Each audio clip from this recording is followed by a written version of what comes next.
have an age difference. We have life differences. This is how you should live your life. I got the faith. Because to get the faith... Got it. Well, let's jump into this. This is the Old School, New School podcast.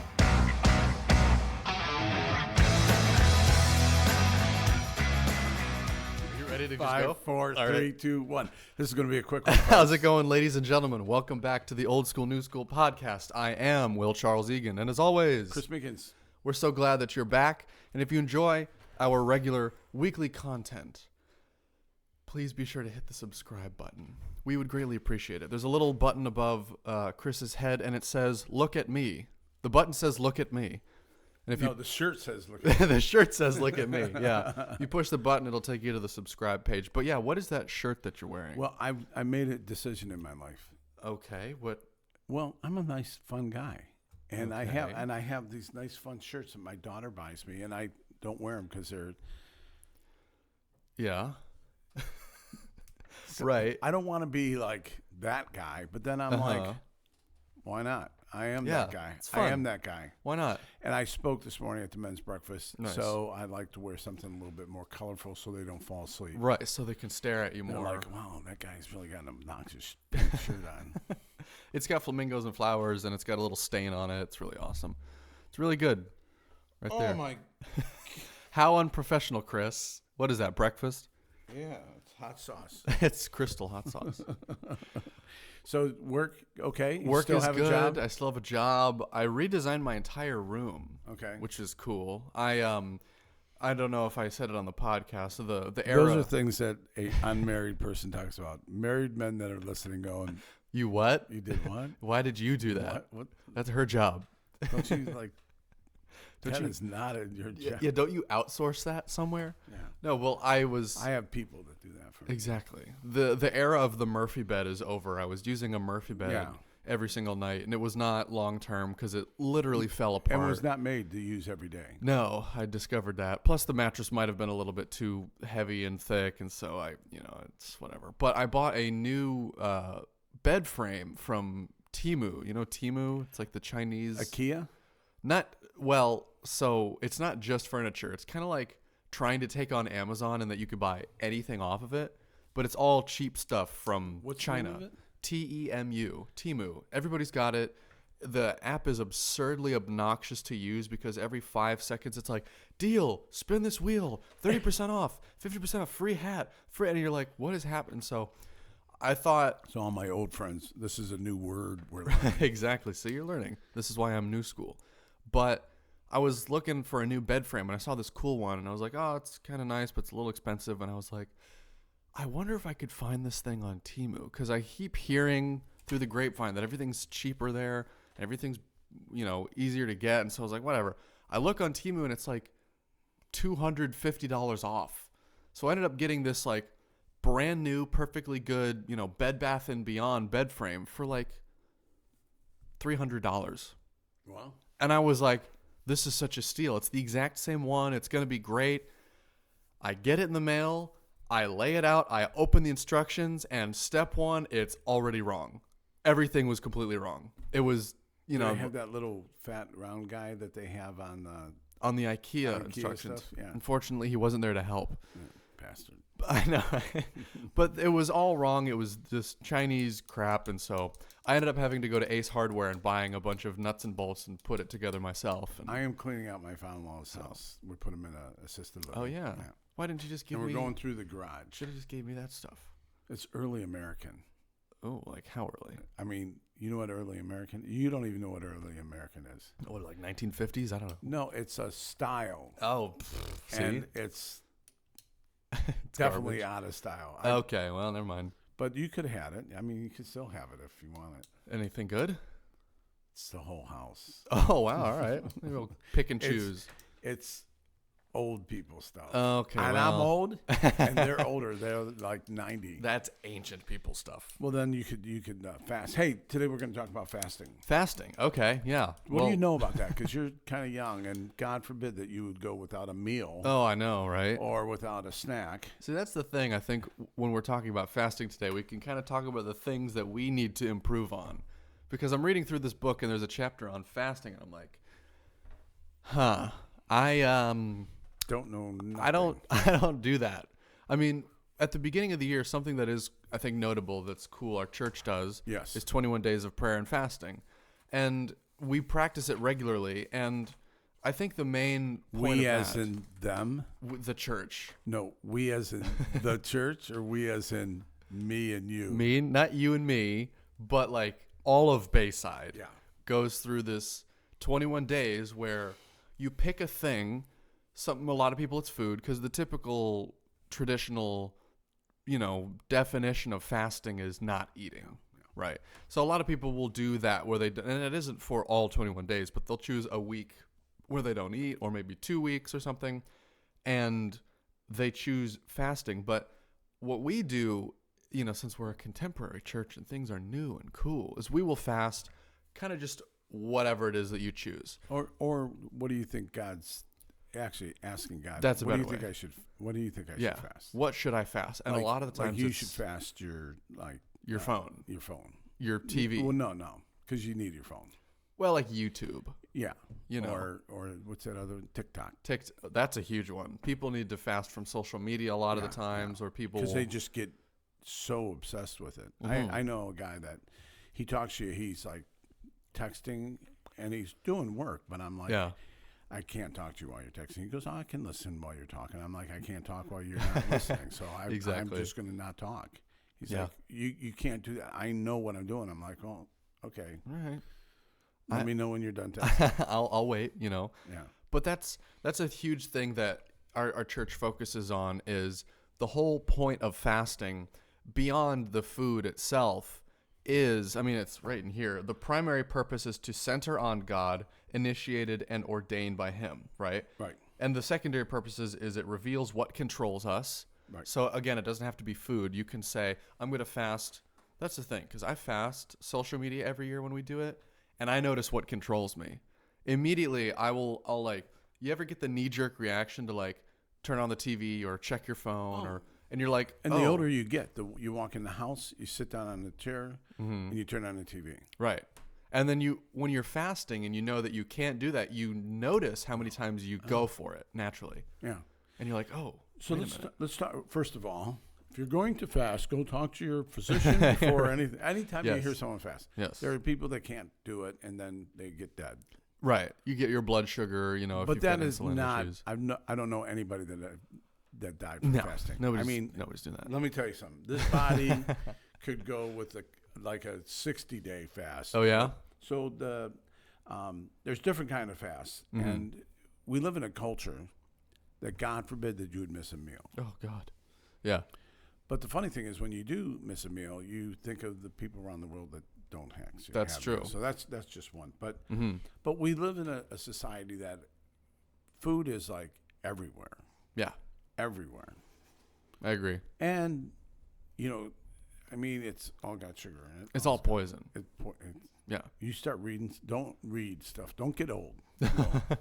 No, I don't plan on it. Because you start reading things and you're like, I can't even believe any of us are still alive. Yeah. I don't know if you know much about Robert Kennedy Jr. Yeah. But his whole thing right now is make America healthy again, which is hilarious. But his big push right now is to tackle all of the myriad of issues that is wrong with everything that you eat. Yeah. Like, there's a good general rule of thumb that I heard is that everything in the center of the grocery store is poison, but everything on the edges is good to eat. Yeah. You know why the milk and eggs are all the way in the farthest corner? Because you're going to go buy that. Yeah. You're going to go buy the Cheez-Its and the cupcakes got to walk past everything. on the way to the eggs. I also heard something, and we're totally off base, but I also heard something that if you're going to go out to eat, if it has a drive-through restaurant, you can't eat there. Oh. If it's got a drive-through. Right. That's good. Chipotle doesn't have it. They also have a ton of seed oils and stuff, but we digress. Yes, I think. Okay. So let's talk about the three different kind of fasts. So yes. A normal fast, that's the one that Jesus did. Yeah, okay. Jesus' 40-day fast in the desert. Yeah. We didn't eat. He had water. Did he? I think he did. Because it said the way they write it, and then they fed him. They didn't say anything about he had anything to drink. Right. But you can't. Physically, you can't live without 3 days without water. Also, he's Jesus, and we're not. But he was a man. He was also a man. You're right. Okay. But anyway, they say he had water. Mm. And then there's a partial fast, which is like the Daniel fast. You ever hear of that? Yes.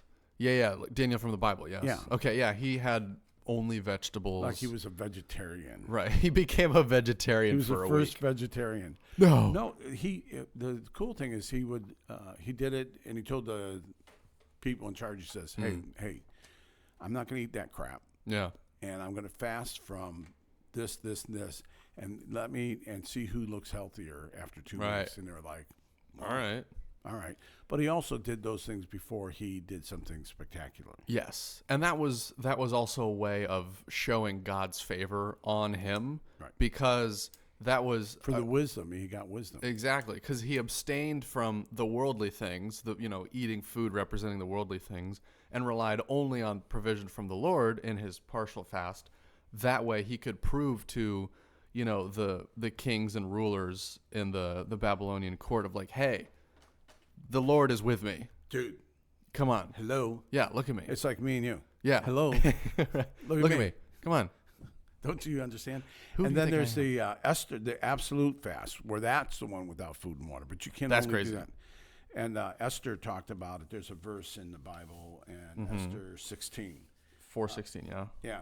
Go gather together all the Jews who are in Susa. Susa? How do you say that? Susa. And fast for me. Do not eat or drink for 3 days, night or day. Holy cow. And I and my attendants will fast as you do. When this is done, I will go to the king, even though it's against the law.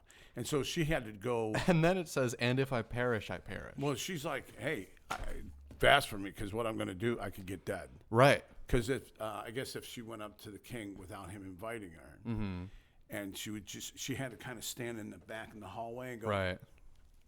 Hey, hey, I'm here. hello, What's going on? call me in. Right. But if he could have said, oh no, kill that. Right. Kill her. Yeah. She's really aggravating. Right. So I think if we want to, and she had to save the nation of the Jews. Exactly. So it was like really important. it was a big deal. The whole point of a fast is to abstain from a worldly desire or, an impulse or food. Yeah. So that you can turn your attention more on the Lord for the sake. Oftentimes, like in the Old Testament, when somebody would, a king would ordain a fast over the whole nation. Right, It would, like in Jonah. We're in deep doo-doo. Right. We need to do a fast. Exactly. In Jonah, it talks about, the king of Nineveh was like, oh, crap, we need to turn back to the Lord. We've gone astray. Don't even let the animals and the livestock eat any food, because we're going to pray so hard and we're going to turn so devoutly towards the Lord that we're going to make ourselves right with God. Okay. And that's the whole point of a fast. So this is where my discussion this morning was. The question with that is are you trying to manipulate God then? Ooh, that's a good question. I mean, because it's like, hey, God, let me just say, I'm not going to eat. So you need to, I'm just saying this is really important. So God, you need to understand where I'm coming from. Right. I'm not eating Burger King although I told you about that. It was the worst double cheeseburger I've had in ages, just a couple weeks ago. Yeah. Anyway, but God, I'm not going to eat this. Right. And so you need to answer my prayer. Is that how a fast works? No, well, again, it's kind of like we've talked about it before. If you are walking with the Lord, and if you know righteousness well enough, your heart will align with the Lord. That's why, in Philippians 4:13, it's often taken out of context. I can do all things through Christ who strengthens me. It's like, so I can do whatever I want and ask God whatever I want. It's like, well, no. You can do all things through Christ, right? He is in you and you are in him. And if you are so deeply entrenched in your faith that your mind becomes like the mind of Christ, and so when you ask of things, your mind is aligned with the will of God. And so you won't even have to have the issue of, I'm going to fast so that I get more money, because that won't even be a concern on your mind anymore. Right. So before you begin fasting, I think you need to just ask the Lord and inquire of the Lord, give me more of you. Make me more like your son. Or there's something going on and I don't understand what's going on, and I need an answer. Help me to understand. And so the idea of the fast is not to manipulate God into doing what he's doing. It's to say, Listen, I am so desperate. I need you. I need you. And instead of going to the refrigerator, right, or to the corner pub, yeah, I'm going to go to you because I need you. Right. Now, it doesn't mean that you're going to get, there's, you know torched. what that was? That, you know what that was? That was lightning. That was. Oh, no, yeah, right. The hellfire and brimstone. Yeah. But on the other hand, I know my wife she fasts a lot because she's married to me, and she doesn't know what she's like. I don't know what. God help me. I need help. But she when she was doing ministry, she'd have these decisions to make, and she's like, I don't know what to do. Right. So she'd do a 3-day fast. She's like, God, I don't know what to do. Right. And that's good. Usually she got a general idea. General idea for what should be going on, and she had a really, really successful ministry. Mm-hmm.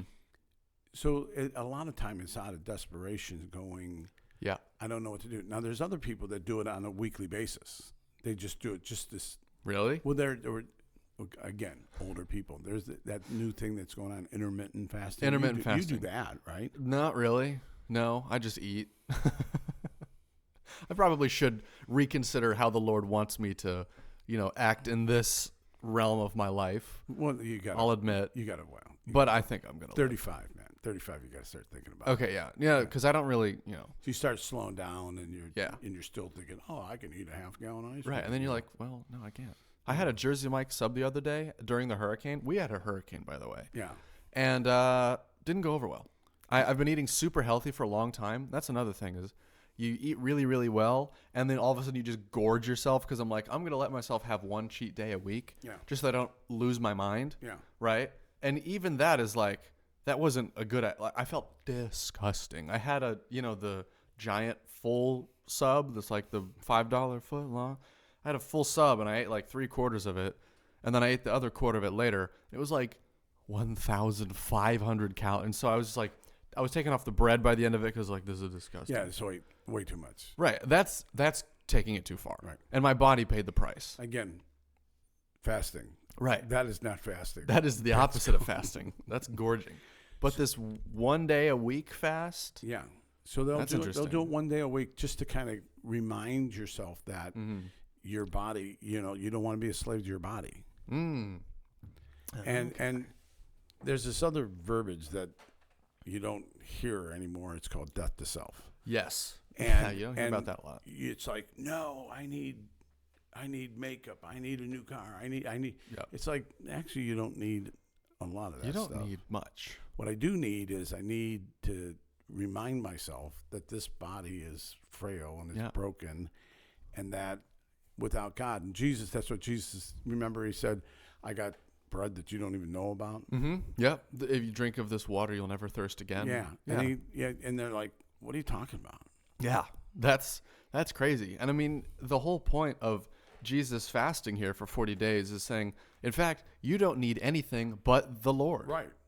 That's what ultimately is trying to show is Jesus survived on nothing but the bread of life. When Satan was tempting him, he was saying, why not just turn these stones into bread and eat them? He's like, the Lord says that man shall not live on bread alone, but on the word of God. Yeah.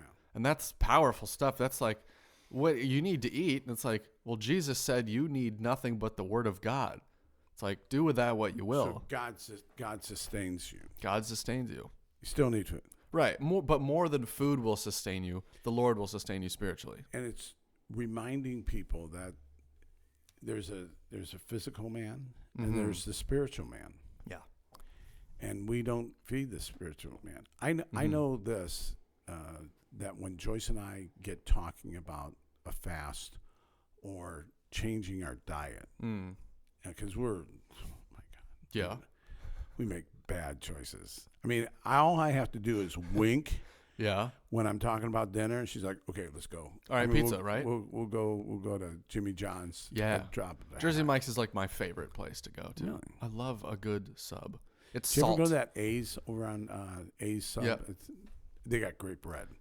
See, that's the thing is bread is so bad for I you. know. It's so inflammatory. I feel disgusting after I eat it. This is why the world doesn't fast today, because we have so many options. Mouth pleasure. It's what it is. It's just the, I'm going to stuff my face and I'm going to eat because it feels good, and then you regret it later. Mouth pleasure. I don't know if I've ever heard that before. It's the mouthfeel. It's a good texture. But also there's let's change the subject. But Jesus was saying when you fast. So he wasn't, and there's not a rule. So here's the big thing. Yes, that's another one. John Wesley said it. Some have exalted religious fasting beyond all scripture and reason, and others have utterly disregarded it. So you have two schools of thought. Yeah. Not even schools of thought. It's just like, that's just too hard. I'll just pray in, and we live in America. Right. Yeah. But I told, go on a mission trip and go to a grocery store in Central Africa, and then come home and go to the local Publix or Giant Eagle, and you'll be grossed out. You'll go, this is wrong. Yeah. Wrong. Yes. And it's cheap too. Yeah, it's cheap. So we live on this thing. So the idea is to remind yourself, we live on. So, all right, I'm sorry. Good. So anytime it's really to draw us into a deeper relationship with God. Right. So one time years ago, I woke up and I'm like, something's not right. In like the middle of the night? Yeah. Yeah, okay. And then I'm like, I woke up and then I told Joyce, I said, hey, I think I got to do a fast because something's not going on. So something's not right. Yeah. So I did a 24-hour fast. And I won't explain it now, but it was probably one of the most powerful things that ever happened to me. It didn't take the first 24 hours, and then afterwards it took. Wow. And I came up with this idea, and it ended up it changed our relationship, our marriage. It changed that Joyce started doing ministry and all kinds of other things. But had I not done that, I would not been mentally in the position to... this is totally sexist. Empower my wife to be, to be the woman that God created her to be. Sure. But I had to die to some ideas, some rules that I had. Well, yeah. And so it came through all that. And so it opens your mind to saying, oh, well, wait a minute, this is a possibility. I couldn't start a podcast. Did we fast before we did this podcast? I didn't. Whoops. Maybe we should. Maybe we should. And maybe we'll get two subscribers. Yeah, right. We're almost at 100 subscribers, which woo. Yeah, but that I think you kind of touched on it earlier that fasting is not necessarily a law, right? But it is certainly recommended. A discipline. It's a discipline, right? It's been going on for thousands of years, right? And that's why Jesus was saying, when you fast, it's like it doesn't everybody. Yes, that was a distinction that they made in the book. Like everybody's doing this, yeah. Just like it's not you should fast. It was like, oh yeah, and when you're fasting, because everybody does it. Everybody does it. Everybody's doing it, right? And here we are. When you're texting, yeah. When you're on Facebook, right? Exactly. That would be the reference. Same verbiage. Yeah, like when you're at the grocery store, when you're texting, so it's like that same mentality of like, yeah, everybody fasts in the ancient world, and so I think now the teaching of fasting kind of has to be shifted a little bit because we don't place any emphasis on it anymore. None. And it's not that it is required, but it is certainly recommended, right? Like it said here in the book, in the chapter about fasting, is that Jesus never made it about the law, but that he made it, about the kingdom of God ultimately. And he was saying, this isn't necessarily like it's going to get you into heaven, but it certainly is going to help in your walk with God, and you should probably do it, right? Like the whole point of fasting, or like when the disciples and Jesus were walking by the road and they were gleaning wheat from the crop and they were eating, and the Pharisees were like, you guys are working on the Sabbath, which was a huge thing that you couldn't do back then. The Sabbath is a day of rest, and working on the Sabbath is like, for them, it was a law. It was illegal. And Jesus said, I am the Lord of the Sabbath, and I will do with the Sabbath what I please because I literally made it, right? Right. And so he's saying... And the Sabbath was not made for man, but Right. man for the Sabbath. Yes, exactly. And so it was like, hey, you've got the wrong idea. It's not necessarily with fasting or with working on the Sabbath or with these spiritual disciplines as a whole. It's not like it's going to be the thing that gets you into heaven, right? It's not necessarily climbing the rungs of a ladder. I'm trying to think of a comparison. I am too. What about like working out? So let's just say you want to run a marathon. Great idea. So you run a marathon. You say, "Oh, okay, hey, marathon's at 1:00. Let's go." Yeah. Do you think you'd finish? No. That's in 15 minutes. No. If you work out and if you prepare for the marathon for months in advance, running that marathon is certainly going to be much easier. Right. The ultimate goal is to cross the finish line, right? And to do it well. Like living out your life until the day you die, doing it well. If you've got to run a marathon, you better train for the dang marathon. Right? And that's what a spiritual discipline is. Right. You can't just expect to get off the couch and dust off the potato chips off of your shirt, rip off your shirt and say, let's go, 26.5 miles. Or I'm going to do these great things for God. Or even that. Yeah, look at me. Look at me. I am the best servant of the Lord. So things changed at Saturday morning breakfast, and I'm going to be doing more teaching, which I hate. The Lord is challenging you, Chris. And so like this morning, I was up at like 3, 4, and then I just finally got out of bed at 5. There you go. Actually 4, I think I got out. But I was just like because I'm like, am I going to be prepared? Which is, I talked about this. Yeah. And the whole time I'm like, I got to get a different job. I got to get a different ministry. I do that every day. And so I'm like, no, and this is what you're called to do. And if you don't do these things, if you're not prepared, then you're never going to be good at it. Right, actually. That's so true. And you're never going to reach people. Yeah. So these disciplines, prayer, fasting, meditation, so far, what they do is they put you in a position for success. Yes, that's they a good put one. you. Yep. They make you blessable. Ooh, they make you blessable. That's a quotable moment right there. Yeah.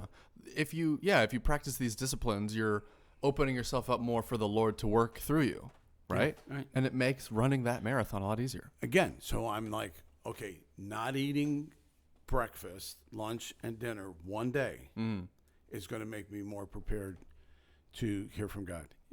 Yeah. Well, historically, I don't know if you're going to hear from God because you are a piece of work.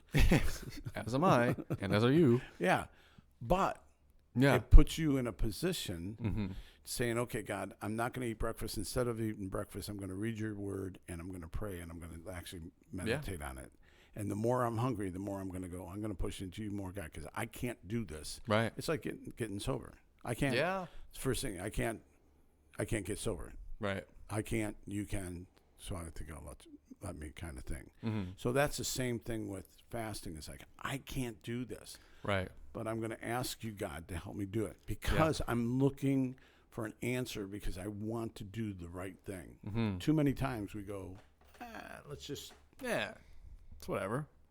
I'll just brush it off. But if you want to be blessable.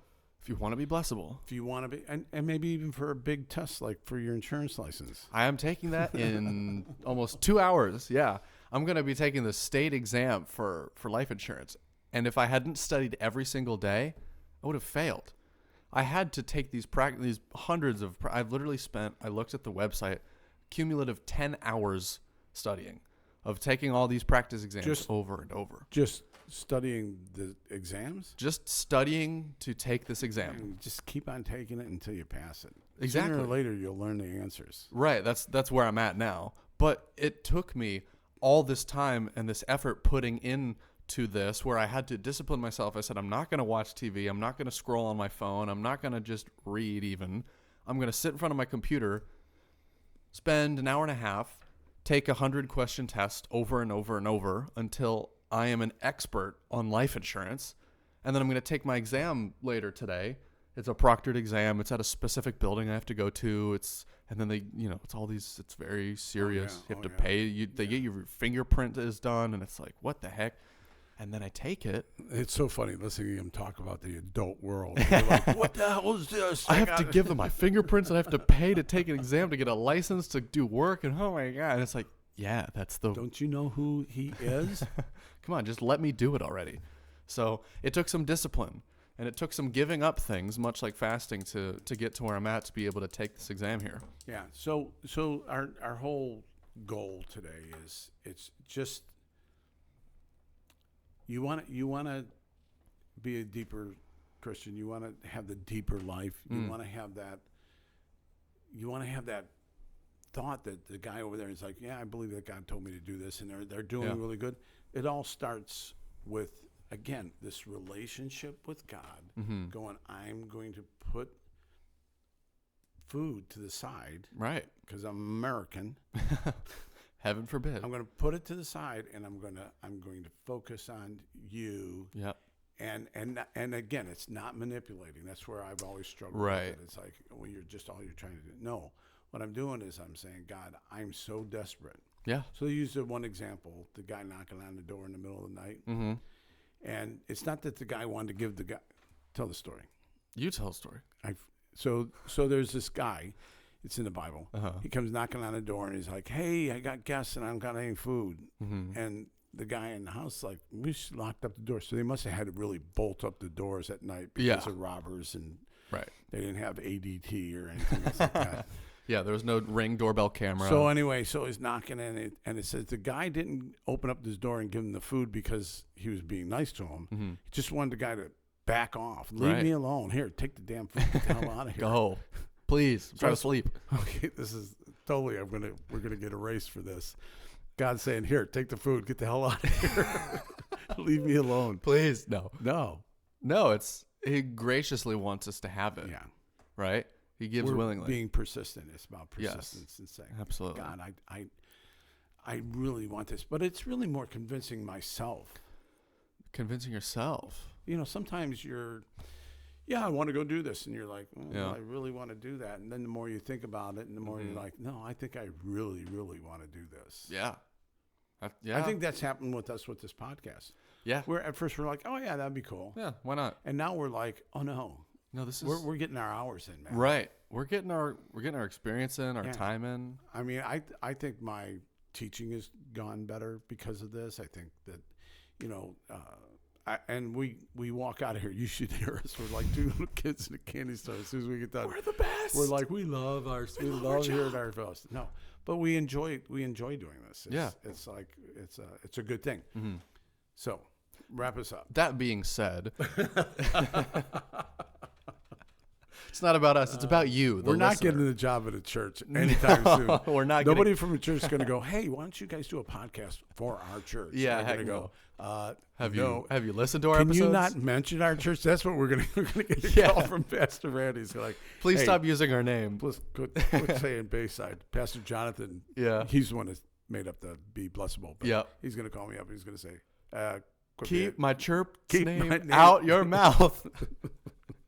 That's where we're at. We love you, Chris, but stop. Yeah, please. Yeah. That being said, the discipline of fasting is not just because we've said all this stuff about the food these days is bad, and it's hard out there. But the ultimate point of fasting is because if you want to align yourself with the Lord more and more, if you want to inquire of Him genuinely, the whole point of a fast is to surrender a part of your daily self, to die to yourself, and to say, Lord, I want to seek you in this time, and I can almost guarantee He will answer. Yeah. If you are intentional about the fast, He will answer you. And I would wrap up with this saying, a fast is also confirming what you're doing. So when I fast, it's like, no, this is exactly what you're supposed to be doing. Right, you're in the right place. B, and C. Mm-hmm. And so it's okay, all right. Yeah, all right, good. I'm having a good time.